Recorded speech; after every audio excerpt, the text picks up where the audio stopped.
Сәлем менің құрметті оқырмандарым, супер видео монтажерлар. Сіздермен өткен сабақта текст және стикерлер жайлы сабақ өткен болатынбыз, ал бүгін сіздерменен звук және субтитр бөліміне кіріспе жасайтын боламыз, және үлгеріп жатсақ фильтр бөліміне де кірісетін боламыз. Ал сіздерменен өткен сабақта корректировканың барлығын өтіп қойдық. Жалпы сіздерге сабақтар түсінікті болды деп ойлаймын. Ал біз болса жұмысымызға кірісеміз. Мен қазір бірінші орында звук осы бір тақырыпқа тоқталып өтейін. Міне мен мысалы мына бір видеоны аламын. Осы видео ешқандай дыбыссыз. Бұл видеода ешқандай дыбыс жоқ. Мен енді осы видеоға дыбыс қою үшін интернеттен немесе мына жерде звук бөлімінен осы жерге дыбыс жүктеп алсам болады. Яғни мынау жер планетасы осылай басталған кезде қандай бір звук шығу керек. Мен мысалы көпшілікке танымал бір дыбысты жүктеп алуыма болады. Ол үшін мен былай жазамын. Яғни хош деген звук. Мінекей мына звук тура келеді екен. Сіздер осыны звуктың үстінен бассаңыздар, ол өзі автоматты түрде жүктеп алады. Яғни менде міне жүктелмеген звук үстінен басамын, сол кезде міне бұл звукты жүктеп алады. Енді бір көрейік. Енді қараңыздар, мен сіздерге қазір бір лайфхак көрсетемін. Жалпы видеоны жандандыру. Яғни видеоға звук қойсаңыз, видеоға жандандыру процесі кіреді деген сөз. Яғни құр дауыссыз видеоға қарағанда дауыспенен болса, бұл видео более қызықты болады. Яғни сіздерге жалпы түсінікті болады деп ойлаймын. Мына жерде мен видеоға дыбыс қостым. Осы нәрсе мына жерде кез келген звукты өздеріңізге жүктеп алсаңыздар болады. Барлығы тегін абсолютно. Мысалы мына жерде трендтағы музыкалар сіздер былай үстінен басып, яғни ести бересіздер осы звуктарды. Мына жерде Рождество, переход дейді. Міне осы нағыз переходқа арналған звуктардың жинағы осы жерде жиналған. Настроение дейді, игра дейді, музыкальный инструмент. Яғни бұл жерде барлық звуктың түрлері бар. Ал мына жерде музыка, бірақ бұл жердегі музыканы сіз егер алып, видеоға салып, ютубқа саламын десеңіз, ол кезде сізге жалобы келуі мүмкін. Неге десеңіздер, бұл жерде музыкалардың барлығында авторский право бар. Яғни бұл жерде арасында бір-екеуінде ғана болмауы мүмкін авторский право, бірақ көбісінде авторский право шығады. Мен мысалы мына бір музыканы скачать етіп алдым, көшірге қойдым. Енді осы музыканың авторский правосы бар ма жоқ па, осыны тексеру үшін мына жерде мына звук бөліміндегі ең соңғы мына авторский право деген бар екен. Мен осыны осы приложенияның ішінде тексеріп алсам болады. Яғни мен бұл видеоны сақтап, ютубқа жүктеп, сосын жалобы келіп, сондай нәрсе болмау үшін дәл осы бағдарламаның ішінде авторский право бөлімінде осы музыкаға авторский право бар ма жоқ па, дәл соны тексеріп алуыма болады. Ол үшін мінекей мен бір кнопканы басам, проверить дейді. 1 минуттан кем болмау керек дейді. Так, көрейік. Бізде 15 секунд болыпты енді. 1 минут болу үшін ол бізде 60 секунд болу керек. Ровно 1 минуттық музыка екен өзде. Енді көреміз, проверить. Сіздер сәл кішкене күте тұрасыздар. Мына жерде өзі загрузка жүріп жатыр. Сізде егер видеоңызға қойылған музыкалар қаншалық көп болатын болса, бұл проверка, яғни авторский правоны проверка істеуі соншалықты ұзақ болады. Мінекей, бұл музыканы мен пайдалана алмаймын. Мына жерде TikTokта бар дейді, нарушение дейді, авторский право бар дейді. Яғни бұл музыканы мен видеома қоя алмаймын. Былайша мен YouTube үшін видео түсіріп соған музыка салатын болсам, ол жерде жалобы келмейтін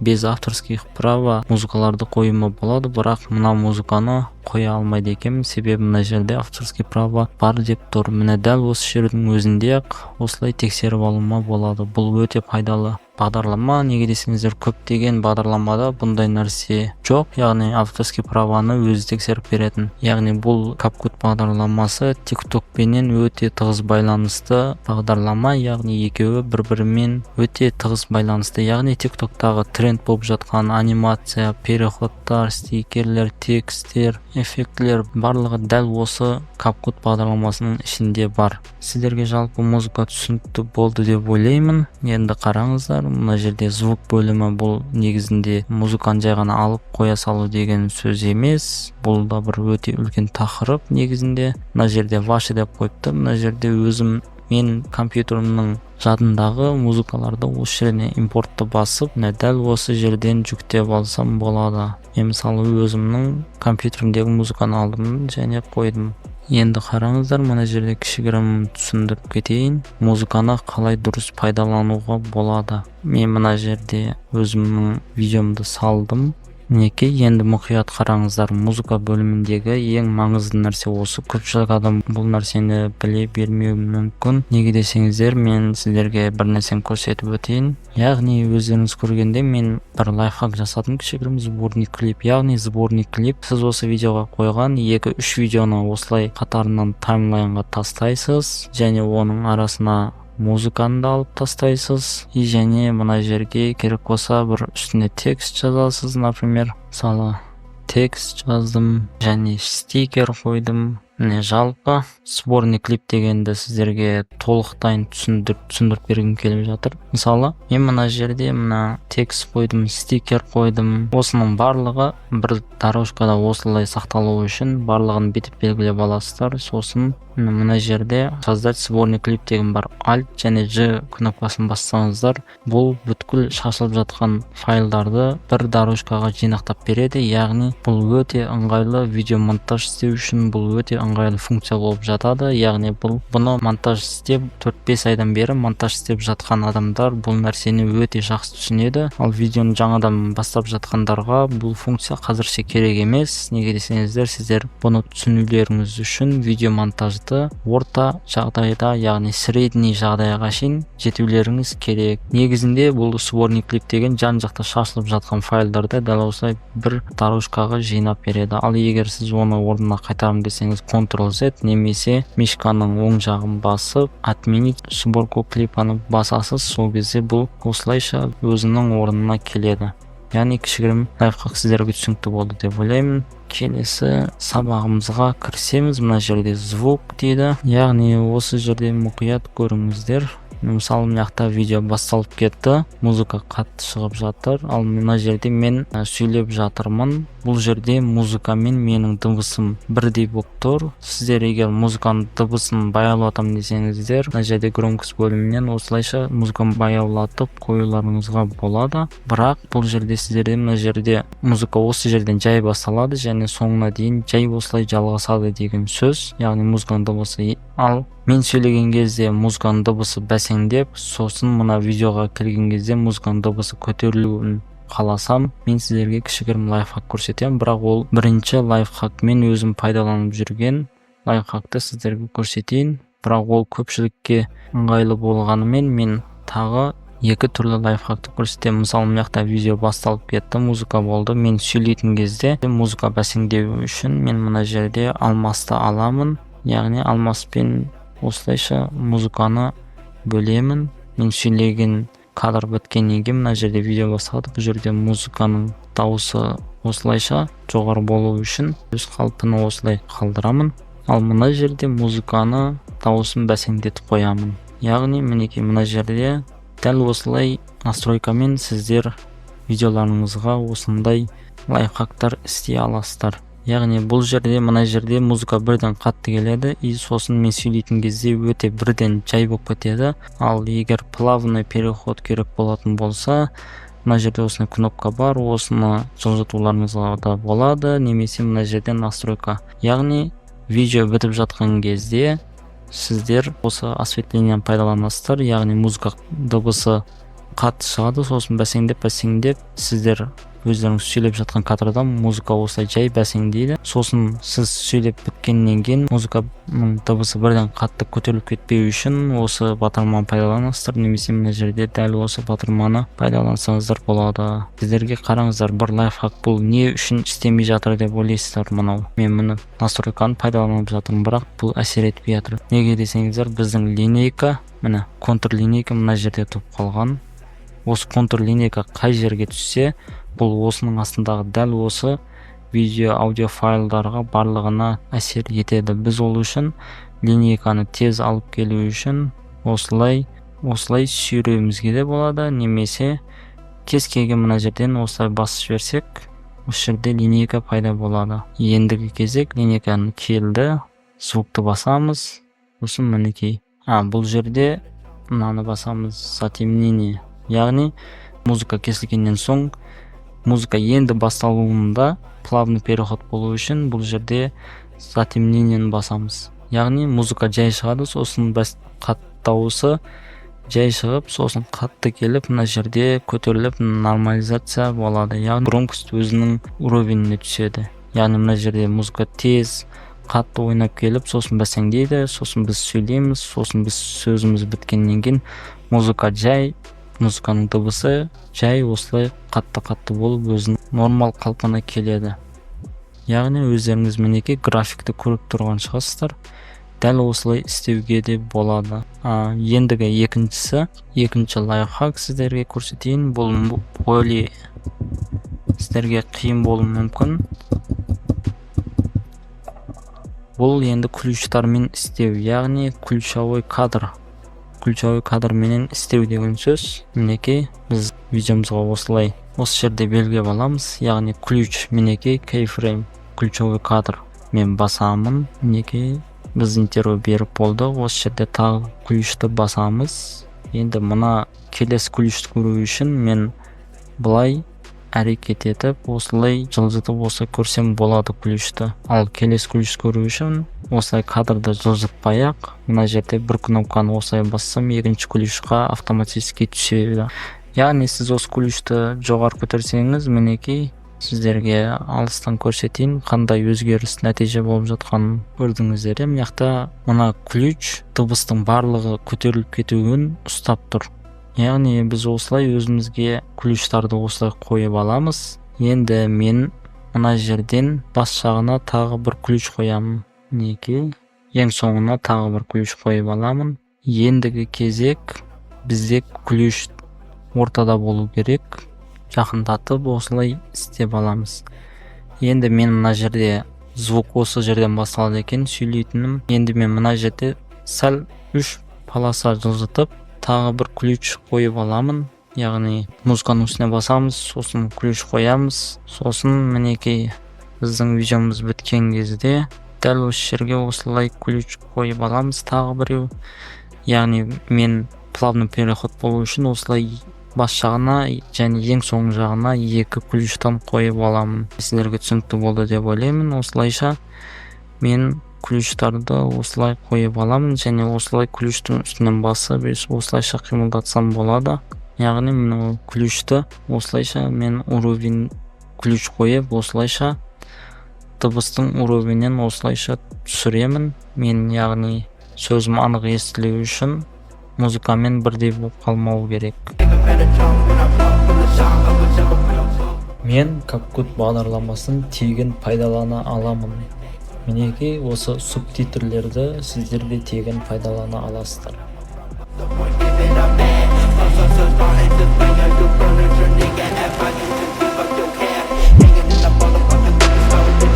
Яғни сіздерге жалпы түсінікті болды деп ойлаймын. Ал енді біз келесіге кірісеміз.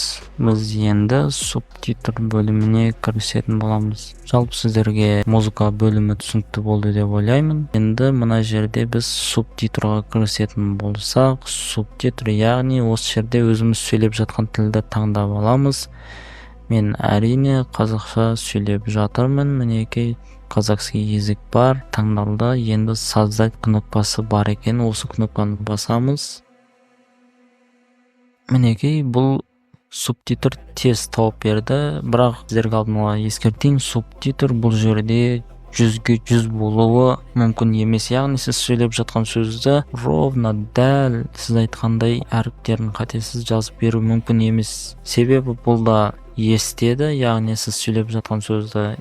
Сосын осылайша сіздерге субтитр өзі автоматически қойып береді. Ал енді біз субтитр бөліміне кірісетін болсақ, мына жерде мен CapCut бағдарламасын тегін пайдалана аламын деп жаздым, бірақ бұл мына жерде қате естіпті. Осы қатені дәл осы жерге кіріп, текстің основной бөліміне кіріп, осылай туырлап қойсаңыздар болады.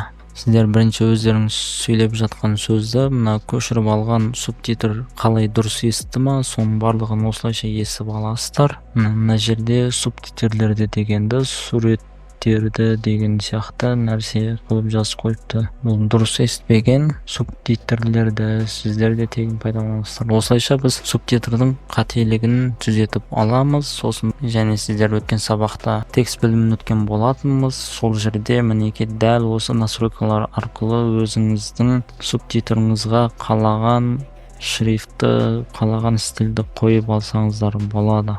Яғни бұл жерде кішігірім ерекшелік болады. Яғни субтитр мен текстің жай ғана өзімен субтитрде кішігірім ерекшелік болады. Яғни шаблоны бөлімінде мына жерде осылай өзіңіз көресіз. Шаблоны бөлімінде дәл осылай сіздің текстіңізге осындай стиль және осындай анимациямен істеп беретін болады. Дәл осы жерде өздеріңіз қалағанын жүктеп алып қойып пайдалансаңыздар болады. Кейінгісі мына жерде эффекті бар. Осы эффекттің кез келген әріптің стилін қойсаңыздар да болады. Ал мына жерде анимация бөліміне келсек, бұл жерде де бір кішігірім ерекшелік пайда болады. Яғни подписи дейді. Подпистер, яғни сіз сөйлеп жатқан кезде субтитрдегі анимациялар, яғни субтитрде болатын анимациялар осылай шаблон береді сіздерге. Осы шаблонның кез келгенін алып өзіңізге пайдалансаңыз болады. Мен мысалы мына шаблонды аламын. Осы кез келген шаблонды алып қойсам, бұл бүткіл менің субтитрыма переменить етілмейді екен. Оның әрқайсысына осылай таңдап анимацияны басып осылайша қойып отырсам да болады. Немесе осылайша мен барлығын осылай выделить етіп, осылай таңдап, сосын анимация бөліміне кіріп,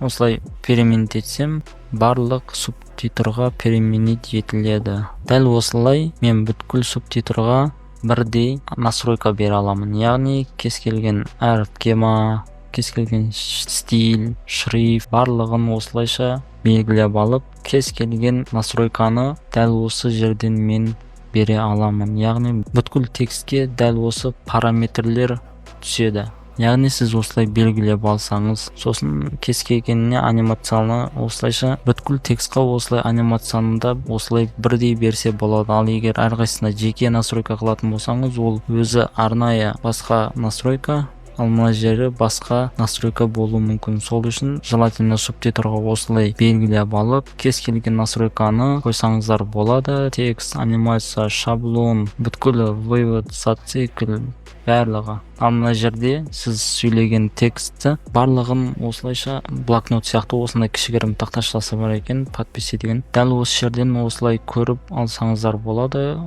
Үстінен де басып осылайша редактировать етсеңіздер де болады. Және қаласаңыздар осылайша удалить етсеңіз, мына жерде субтитрлер өшіп кетеді. Мына жерде расшифровка деген неке дәл осылай осы настройкаларды пайдалансаңыздар да болады. Яғни сіздерге жалпы субтитр бөлімі түсінікті деп ойлаймын. Субтитр көбінесе бұл текст бөліміне байланысты сабақты талап етеді. Неге десеңіздер, сіздер субтитрді нөлден бастап осылайша істей салам десеңіздер, сіздер мына текст деген бөлімінде біз сабақ өткенбіз, сол сабақты көрсеңіздер болады. Ал енді біз фильтр бөліміне кірсеміз. Фильтр бөлімі үлкен тақырып емес. Мына жерде осы көріп тұрғандарыңыздай фотоның ішіндегі фильтрді біз видеомызға қойсақ болады. Мысалы мен мына Берлин деген фильтрді аламын. Яғни мияқта жоқ, мына жерде Берлин деген фильтр пайда болды. Ал егер бұл фильтр тура эффект сияқты видеоның барлық жеріне түсуін қалайтын болсам, мен оны бірінші удалить етіп, сосын мына Берлин деген фильтрді аламын және видеоның ішіне саламын. Сол кезде ол бастан аяқ ойнайтын болады. Және мына жерде видео основной фильтр бөлімінде дәл осы эффектімен жұмыс істеуіме болады. Яғни мынау интенсивность дейді, яғни фильтрдің күші. Мына 100-ге қойсам қатты, 0-ге қойсам мүлден жойылып кетеді. Дәл осы жерде өзіңіздер қалағанша видеоларыңызға фильтр қойсаңыздар болады. Яғни мына фильтрда көрсетілген суретке қарай сізде осы фильтрді пайдалансаңыздар дәл осындай бояу береді. Яғни сіз пайдаланып жатқан видеоларға Жалпы сіздерге түсінікті болды деп ойлаймын. Біз өткен сабақта корректировкаға кірісіп өткен болатынбыз.